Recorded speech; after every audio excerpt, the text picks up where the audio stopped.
Ότε ούν ήκουσεν ο Πιλάτος τούτων των λόγων, μάλλον εφοβήθη.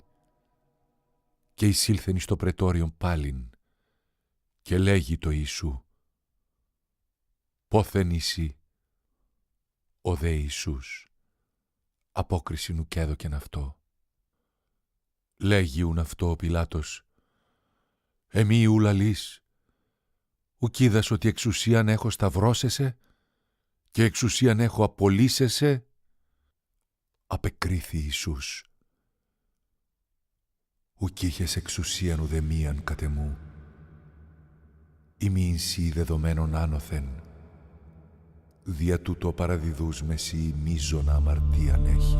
Η ζωή εν τάφο κατετέθης Χριστέ και αγγέλων στρατιέ εξεπλήττοντο συγκατάβασιν δοξάζουσε την Πάτερ,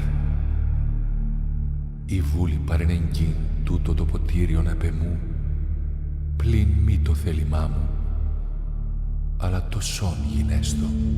Η ζωή πως νίσκεις, πως και τάφο οίκης, του θανάτου το βασίλειον λύσδεν και του άδου τους νεκρούς εξανιστάς.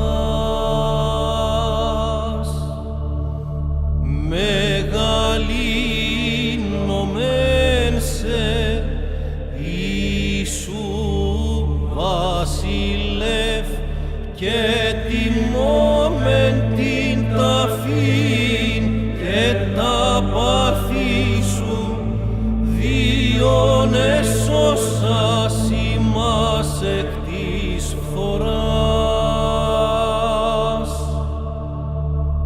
Με τραγής οστήσας ενς μικρό κατοικείς, Ιησού παν βασιλεύ τα φως ημέρων, εκ μνημάτων του στανώντας ανιστών.